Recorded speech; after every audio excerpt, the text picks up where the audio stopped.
Hello साथियों, आप सबों को मैं अपने YouTube चैनल एसएस जागरण पर बहुत बहुत स्वागत करता हूं। तो दोस्तों, आप सभी कैसे हैं? और चलिए आज एक नई वीडियो में आप एक नई शुरुआत करने वाले हैं। और इसमें हम लोग देख सकते हैं कि पीछे डायग्राम चल रहा है। ये किस चीज़ का डायग्राम है? तो जंतु सेल का डायग्राम है, जंतु कोशिका का डायग्राम है।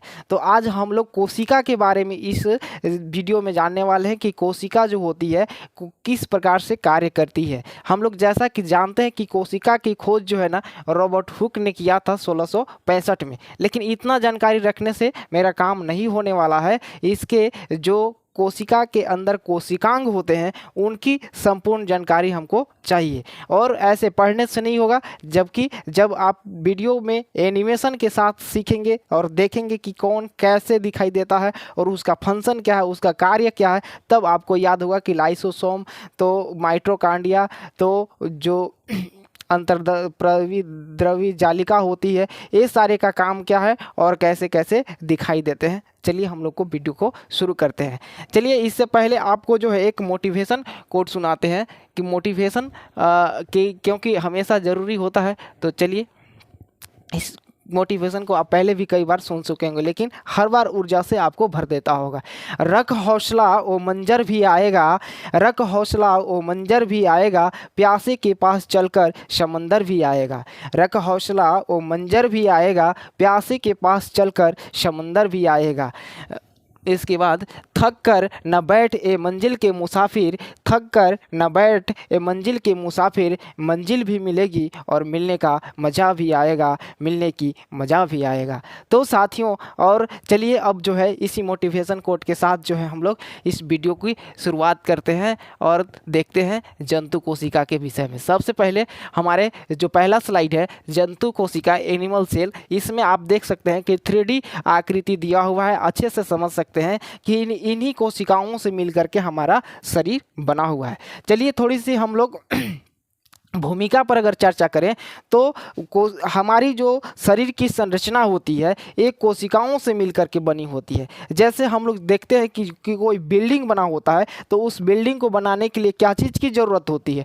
ईंट की ज़रूरत होती है। छोटे छोटे ईंट मिल करके पूरे बिल्डिंग को बना देता है, कितनी बड़ी विशाल इमारत बना देता है। उसी प्रकार से जो हमारी शरीर की संरचनाएँ हैं, ये छोटी छोटी, एकदम छोटी छोटी, जिसे हम कल्पना भी नहीं कर सकते, इतनी छोटी कोशिकाएं की आकार होती है, उससे मिल करके इतना बड़ा शरीर बनता है।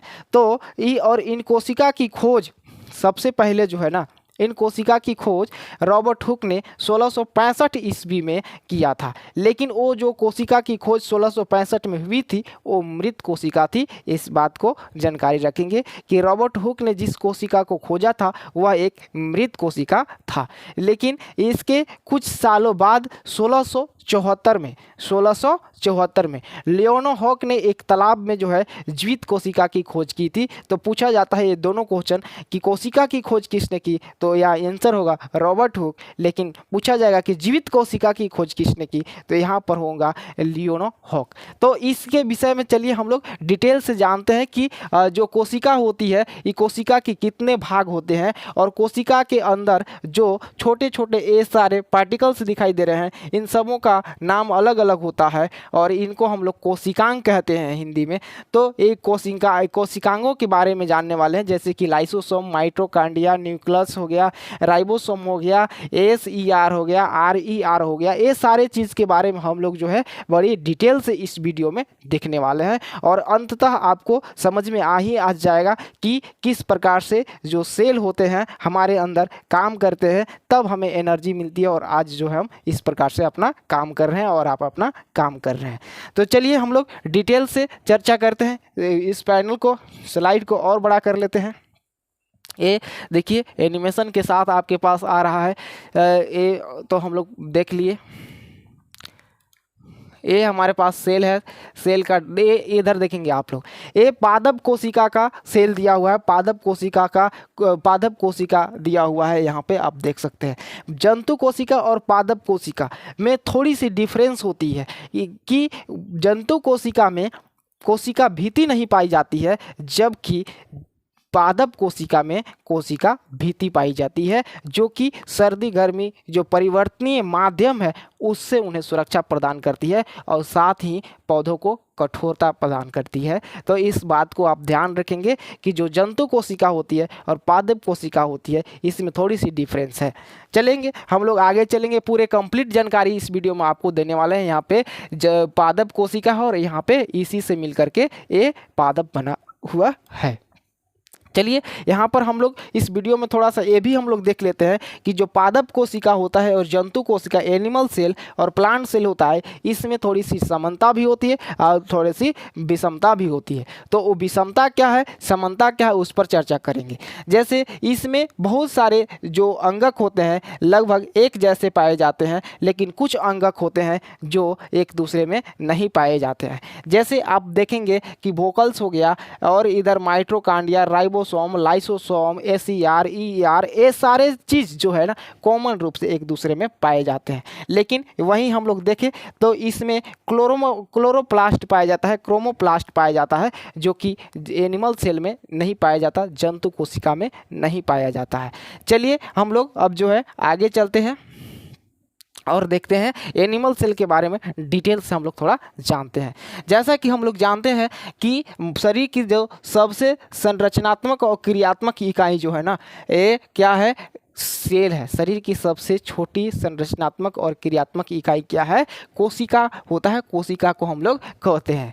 कोशिका बहुत छोटा आकार का भी होता है, बहुत छोटा का, जिसकी हमको लोग कल्पना नहीं कर सकते हैं, और साथ ही कोशिका की आकार बड़ा भी होता है। तो सबसे बड़े कोशिका की अगर हम लोग चर्चा करें तो अभी सबसे बड़ी कोशिका की जानकारी के रूप में हम लोग ऑस्ट्रिच एग जानते हैं, शुतुरमुर्ग का अंडा जानते हैं। शुतुरमुर्ग का अंडा जो है ना सबसे बड़ी कोशिका के रूप में हम लोग जानते हैं। उसी प्रकार से हम लोग लंबाई की बात करें तो लंबाई में कोशिका बहुत छोटी होती है, बहुत छोटी होती है, जिसको हम लोग कल्पना ही कर सकते, इतनी छोटी होती है। लेकिन साथ ही कुछ बड़ी कोशिकाएं भी होती है, जिसमें तंत्रिका कोशिका जो है सबसे बड़ी कोशिका के रूप में जानी जाती है। चलिए अब आगे आपको बताते हैं कि जो कोशिका होती है, कोशिका दो प्रकार की होती है।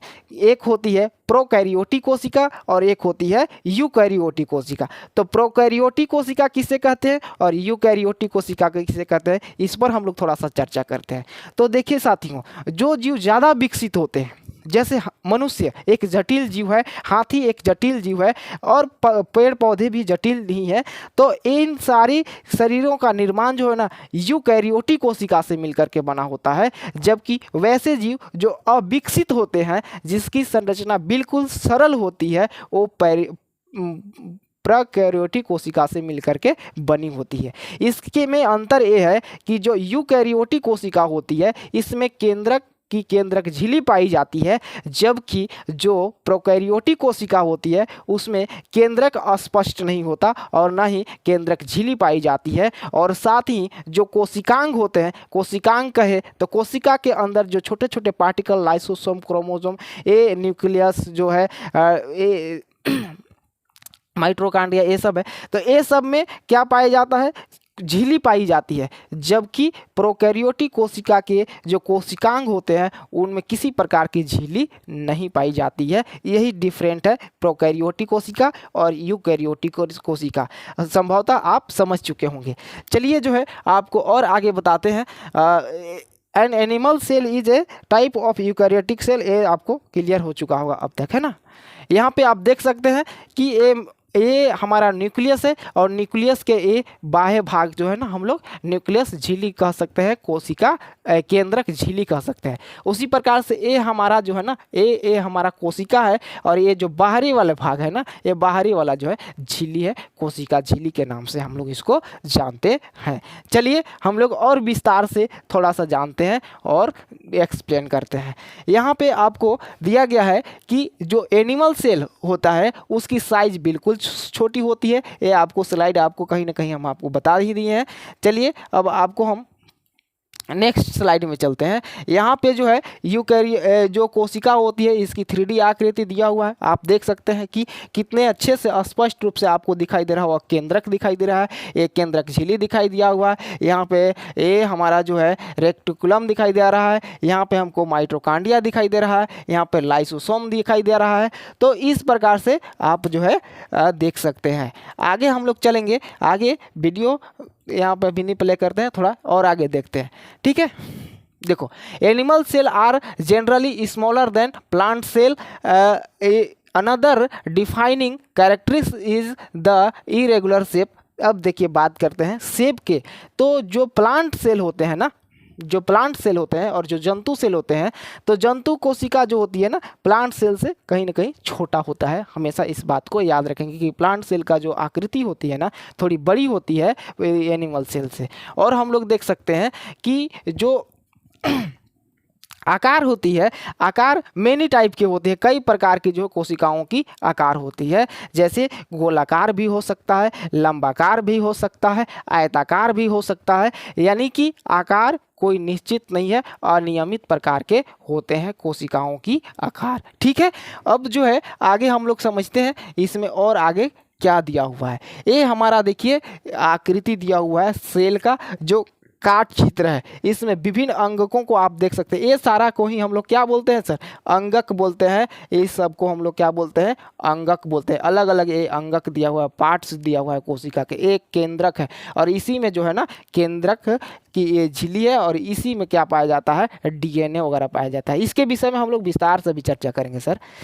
देखेंगे सेल मेम्ब्रेन, कोशिका भित्ति पर हम लोग अब चलते हैं, यानी कोशिका झिल्ली पर हम लोग चर्चा करते हैं। सबसे पहले कोशिका की 3 भाग होती है। एक सबसे पहले बाह्य परत होता है जिसको हम लोग कोशिका झिल्ली या प्लाज्मा झिल्ली के नाम से जानते हैं। इसके बाद कोशिका द्रव्य होता है और इसके बाद केंद्रक होता है। ये 3 भागों में कोशिका डिवाइड होता है। तो सबसे पहले हम लोग किसकी बात करेंगे? सेल मेम्ब्रेन की बात करेंगे, यानी कोशिका झिल्ली को। कोशिका झिल्ली को पारगम्य झिल्ली बोलते हैं और इसे वर्णात्मक पारगम्य झिल्ली के नाम से भी जाना जाता है, क्योंकि यह चयनित पदार्थ को ही पार होने देता है, यानी कि आर पार। पारगम्यता का मतलब हुआ कि आर पार होने देने वाला, यानी इस पार से उस पार। तो वर्णात्मक यानी कि चयन करने का इसमें पावर होता है। जो कोशिका की ज़रूरत वाले चीज़ें होती है ना, उसको कोशिका के अंदर प्रासरण प्रक्रिया द्वारा और विसरण प्रक्रिया द्वारा अंदर जाने देता है। और साथ ही कोशिका के अंदर से अगर कोई चीज़ को बाहर लाना है तो वही विसरण और प्रासरण प्रक्रिया द्वारा जो है बाहर भी आने देता है। लेकिन वैसे सब्सटेंस जो कोशिका के लिए आवश्यक नहीं है उसे अंदर जाने से रोकता है, यानी प्रोटेक्ट करता है प्लाज्मा झिल्ली। और वो उसी प्रकार से अंदर से भी आने से जो ज़रूरत की चीज़ें नहीं है उसको नहीं आने देता, केवल वेस्ट मटेरियल को, जैसे कार्बन डाइऑक्साइड हो गया और जो मृत चीज़ है उन्हें बाहर करने का काम करता है। जो कोशिका झिल्ली होती है ना वो लिपिड और प्रोटीन की बनी होती है। इस पर हम लोग समझ चुके हैं कि लिपिड और प्रोटीन की बनी होती है प्लाज्मा झिल्ली। ठीक है, अब हम लोग अगर बात करें न्यूक्लियस की बात करें तो न्यूक्लियस हम लोग केंद्रक को कहते हैं। केंद्रक यानी कि न्यूक्लियस है, ठीक ना। तो केंद्रक भी क्या होता है? झिल्ली युक्त है, डबल झिल्ली युक्त है, द्वि जो है ना झिल्ली युक्त है, ये ध्यान रखेंगे। और इसके अंदर भी जो है ना, अब केंद्रक के अंदर बहुत सारे अंगक पाए जाते हैं, जैसे क्रोमैटिन पदार्थ पाई जाती है, DNA पाया जाता है और साथ ही DNA में राइबोसोम, जीन, ये सारी चीज़ें पाई जाती है। जीन वह पदार्थ होता है, वह कार्बनिक पदार्थ है जो जेनेटिक मटेरियल के रूप में जाना जाता है, आनुवांशिक पदार्थ के रूप में जाना जाता है। जानते हैं साथियों कि एक पीढ़ी से दूसरी पीढ़ी में जाने पर कुछ न कुछ समानताएं देखने के लिए मिलती है। तो ये समानताओं का जो स्थानांतरण होता है ना DNA के द्वारा होता है। और DNA में जो जीन होता है, जीन का काम है आनुवांशिक गुणों को एक पीढ़ी से दूसरी पीढ़ी में स्थानांतरित करना। ठीक है साथियों, अब चलेंगे हम लोग आगे। न्यूक्लियस के बारे में आपको बता दिए। न्यूक्लियर मेम्ब्रेन का भी होता है, यानी कि जो केंद्रक झिल्ली होती है। तो केंद्रक झिल्ली का काम है कि केंद्रक के आकार को बनाए रखना, केंद्रक के अंदर की चीज़ को अंदर रखना और बाहर को बाहर रखना, यानी कि बाह्य पर्यावरण से केंद्रक को अलग रखना जो है ना केंद्रक झिल्ली का काम है। चलिए नेक्स्ट नेक्स्ट स्लाइड में हम लोग आगे चर्चा करते हैं। ये हमारा जो है केंद्रक है और ये केंद्रक झिल्ली है और इसका काम यहाँ काट करके दिखाया हुआ है। ये इसके अंदर ही डीएनए पाया जाता है, ध्यान रखेंगे, इसमें ही क्रोमोसोम पाया जाता है इसके अंदर ही, ठीक है ना, जो कि आनुवांशिक गुणों को जो है ना स्थानांतरित करता है, आनुवांशिक गुणों को संग्रहित करता है अपने अंदर। और आपको देखो ये झिल्ली है ना, इस झिल्ली क्या करता है, इसके बाह्य भाग से अलग करता है, ये भी पारगम्य झिल्ली होता है, इस बात को हम लोग ध्यान से जानेंगे, ठीक है। अब नेक्स्ट हम लोग जानते हैं सेंट्रोसोम, ठीक ना, केंद्रकाय। तो सेंट्रोसोम क्या है, it is a small organelle found near the nucleus which has a thick center with radiating tubules. The centrosome may wear a microtubulus and produce lysosome. देखिए ये भी केंद्रक के नज़दीक पाए जाने वाला है सेंट्रोसोम, ठीक है। अब हम लोग लाइसोसोम की बात करते हैं। लाइसोसोम का काम क्या है, तो साथियों लाइसोसोम भी एक कोशिकांग है और ये जो है एक विशेष प्रकार से अपना कार्य जो है ना सफाई के रूप में कोशिका के अंदर काम करता है, सफाई कर्मचारी का काम करता है लाइसोसोम।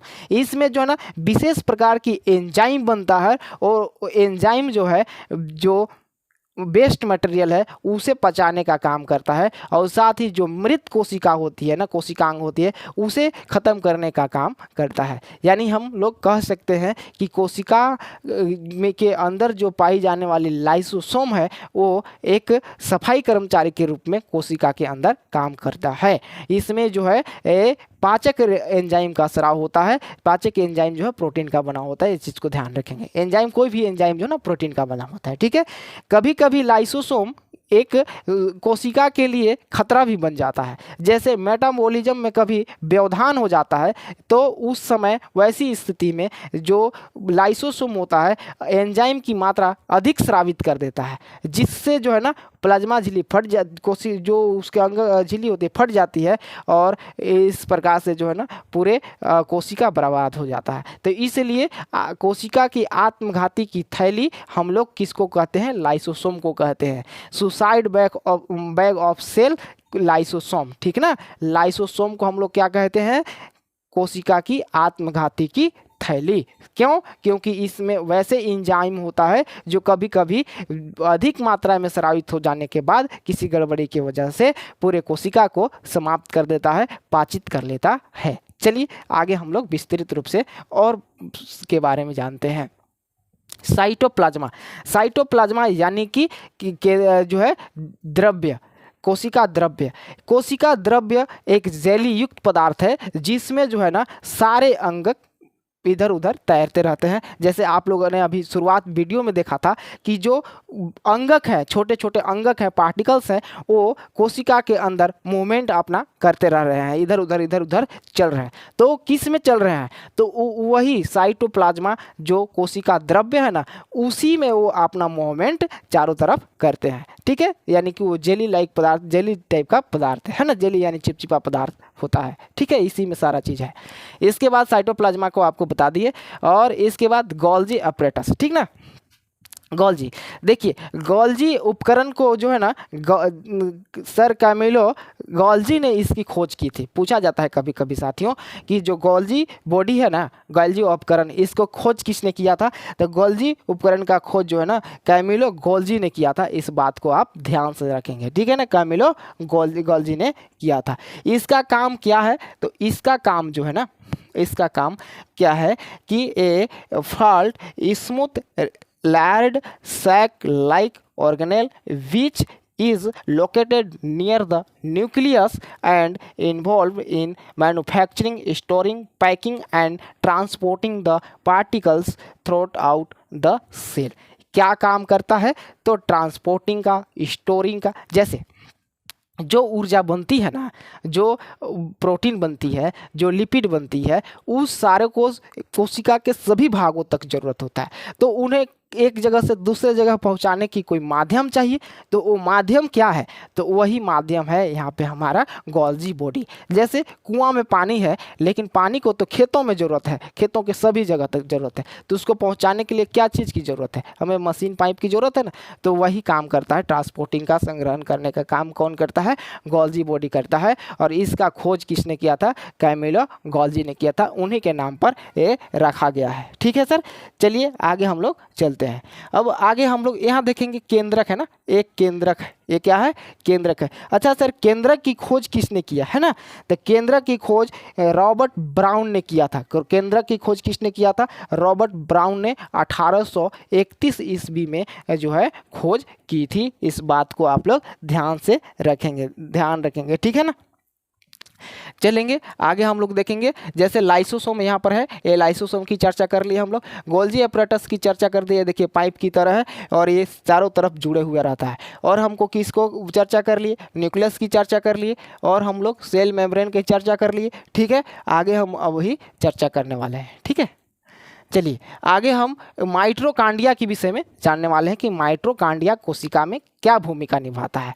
तो साथियों, माइटोकांड्रिया एक अद्भुत अंग है कोशिकांग में, मतलब कोशिकांग के रूप में एक अद्भुत अंग है, जिसे बिजली घर के रूप में जाना जाता है, पावर हाउस के रूप में जाना जाता है। कोशिका के पावर हाउस जो है ना, किसे कहा जाता है, तो माइटोकांड्रिया को कहा जाता है। क्यों, क्योंकि ये जो ऊर्जा है शरीर में, हमारे अंदर जो ऊर्जा आती है ना, इसका निर्माण कोशिका के जो है ना माइटोकांड्रिया नामक कोशिकांग में ही होता है, जो एटीपी के रूप में, एडिनोसिन ट्राइफॉस्फेट के रूप में जो है ना कोशिका के अंदर ऊर्जा जनरेट करता है, ऊर्जा बनाता है। हमारे शरीर में ऊर्जा मुद्रा के रूप में किसे जाना जाता है, एटीपी को जाना जाता है। और साथियों एक और विशेष बात है माइटोकांड्रिया के लिए, कि माइटोकांड्रिया के अपना डीएनए और अपना राइबोसोम होता है।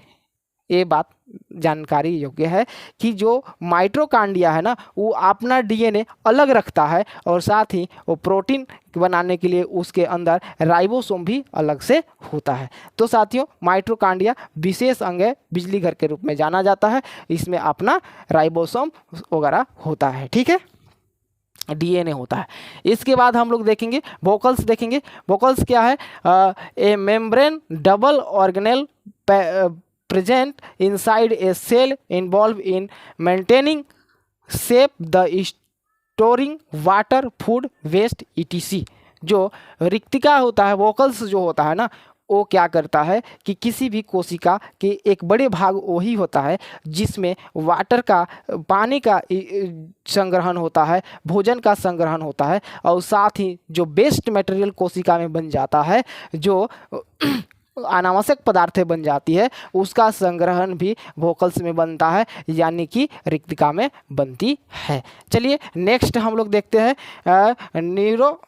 न्यूक्लियोपोर क्या करता है, दे आर एंटी holes present in the nuclear membrane which are involve in the movement of nucleic acid and protein across the nuclear membrane. यानी कि न्यूक्लियस जो एसिड होती है ना, न्यूक्लिक एसिड होती है ना, उसके कार्य के लिए ये न्यूक्लियोपोर का काम है। ठीक है, ये न्यूक्लिक एसिड होता है, ये बहुत ही महत्वपूर्ण चीज़ है। ये ही जो है ना न्यूक्लिक एसिड ही जा कर के आगे फिर डीएनए के रूप में कन्वर्ट करता है, प्रोटीन के रूप में कन्वर्ट करता है, यानी ये बहुत महत्वपूर्ण चीज़ दिया हुआ है न्यूक्लिक एसिड। ठीक है, आगे आप देखेंगे यहाँ पे, अभी हम लोग चर्चा किसकी किए थे, न्यूक्लियस के किए, ये तो हो गया। अभी हम लोग चर्चा किए राइबोसोम की चर्चा नहीं की है अभी। ठीक है, गोल्जी अपरेटस की चर्चा की है, ये हम लोग साइटोप्लाज्मा की चर्चा कर लिए। साइटोप्लाज्मा, ये सब जितने हैं ना, ये सब जितना अंग है साइटोप्लाज्मा में ही इधर उधर बिखरे पड़े हैं। ठीक ना, ये हम लोग वोकल्स के बारे में चर्चा कर दिए, जो पानी वानी का संग्रहण करता है और अन्य वेस्ट मटेरियल का संग्रहण करता है, भोजन का संग्रहण करता है। ठीक है, लाइसोसोम की चर्चा कर लिए, जो कि पाचक एंजाइम का स्राव करता है। ठीक है, ये सारी चीज़ की हम लोग चर्चा कर चुके हैं। चलिए अब हम लोग आगे जानते हैं कुछ और अंग के विषय में हम लोग थोड़ा सा और बात कर लेते हैं, इसके बाद आगे हम लोग चलेंगे, है ना। ये हम लोग देखेंगे एस ER यानी स्मूथ एंडोप्लाज्मिक रेक्टिकुलम। ये जो होता है ना अंतःप्रदवी जालिका जिसको हिंदी में बोलते हैं। अंतःप्रदवी जालिका का काम क्या है कि जो भी मटेरियल्स होते हैं, ठीक ना, जो भी मटेरियल्स होते हैं जैसे प्रोटीन, बना हुआ प्रोटीन है या लिपिड है या वसा है, ये सारा का ट्रांसपोर्ट करना, एक जगह से दूसरे जगह ले जाना जो है ना कि इसका अंतःप्रदवी जालिका का है। और अंतःप्रदवी जालिका दो प्रकार की होता है, एक चिकनी अंतःप्रदवी जालिका और एक खुरदरी अंतःप्रद्रवी जालिका। ये देखो यहाँ पे लिखा हुआ है रफ एंडोप्लाज्मिक रेक्टिकुलम यानी कि खुरदरी अंतःप्रद्रवी जालिका, उसी प्रकार से चिकनी यानी कि स्मूथ एंडोप्लाज्मिक रेक्टिकुलम। ठीक है, इसमें आप खुरदरी अंतःप्रद्रवी जालिका यानी कि खुरदरी क्यों होता है, तो उसमें राइबोसोम के कण पाए जाते हैं जिसके वजह से जो ना वो खुरदरी दिखाई देती है, प्रतीत होता है। और उसमें अपना अलग से जो ना प्रोटीन बनाने का काम करता है, यानी कि राइबोसोम कहाँ पर पाया जाता है, तो वही खुरदरी अंतःप्रद्रवी जालिका में पाई जाती है। और राइबोसोम क्या काम करता है, प्रोटीन का जो है ना बनाता है, प्रोटीन बनाता है।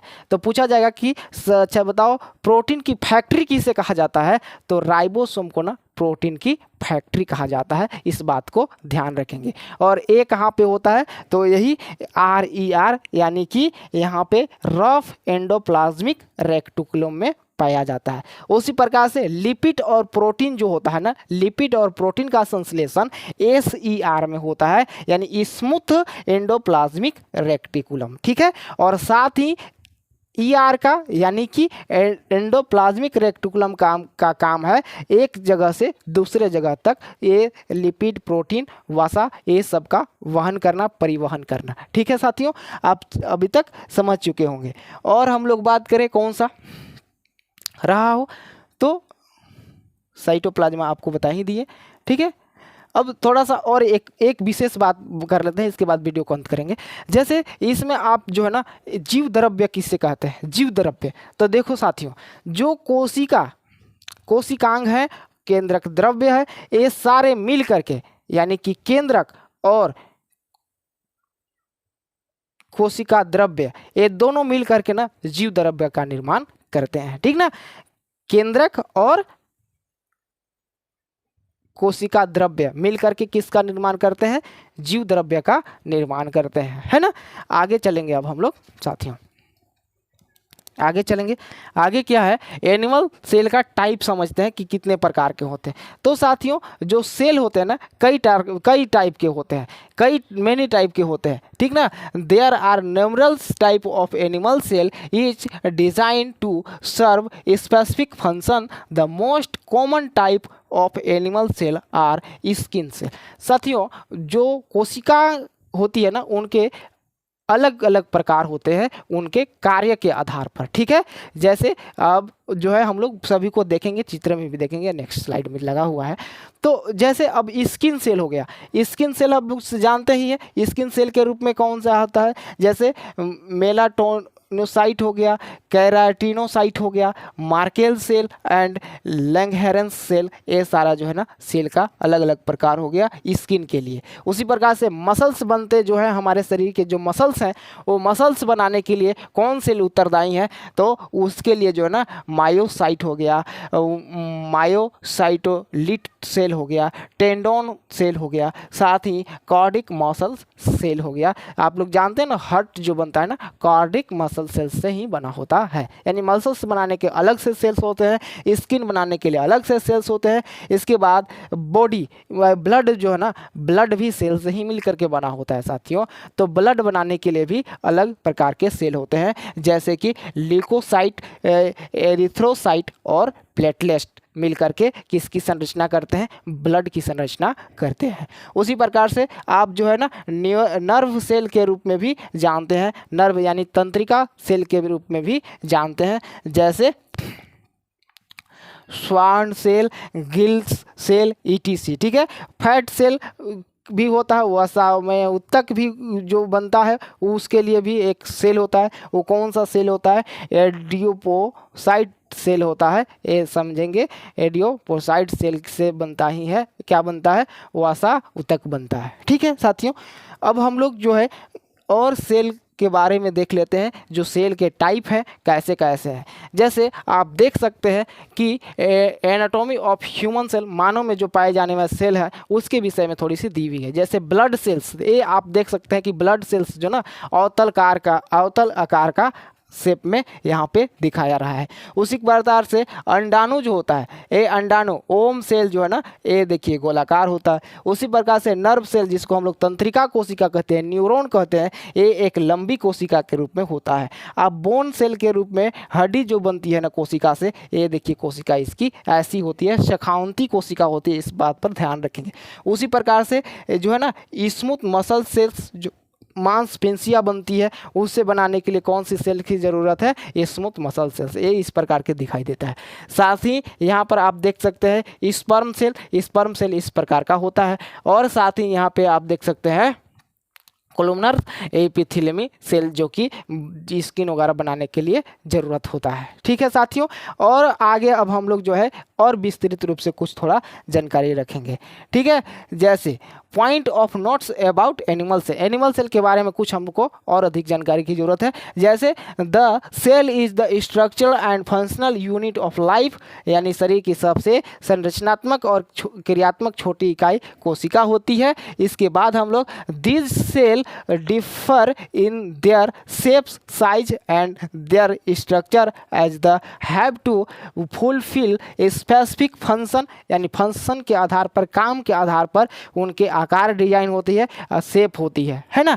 और ठीक है, कॉमन फ्यूचर एज बोथ, ठीक है, common future as both are eukaryotic cell, however they differ as animal need to adopt to a more active and non sedentary lifestyle. Furthermore animal need to acquire their own food, therefore they do not possess any of the specialized cell organelle such as chloroplast. Animal cell is a fundamental topic।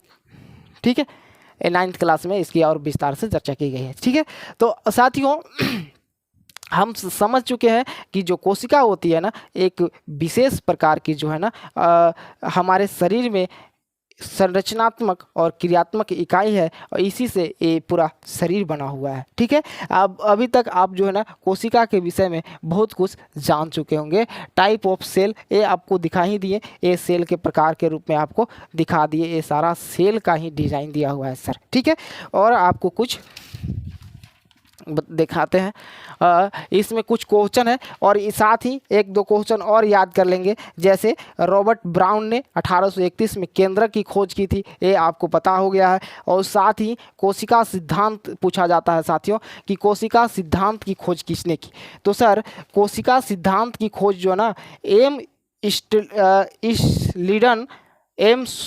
Sweden 1838 तथा साथ ही T स्वान ने 1839 में खोज की थी। और साथ ही Virchow जो है ना कोशिका के सिद्धांत को आगे बढ़ाया था, ये ध्यान रखेंगे 1855 में।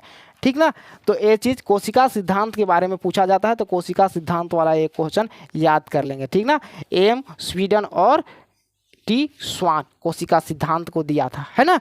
साथियों आपको जो है कुछ क्वेश्चन दिया हुआ है। क्वेश्चन जैसे व्हाट इज एनिमल से, what is an animal cell. ठीक है ना, तो आप ये सारा क्वेश्चन आराम से बना सकते हैं कि as the name simply animal cell is type of cell that is seen especially in animal tissues. It is characterized by the absence of cell wall. This cell organelle enclosed within the cell membrane, यानी कि कोशिका झिल्ली से युक्त जो होता है कोशिका बना होता है, बंद होता है, कोशिका झिल्ली के अंदर कोशिका जो है बंद होता है, ये बताया गया है।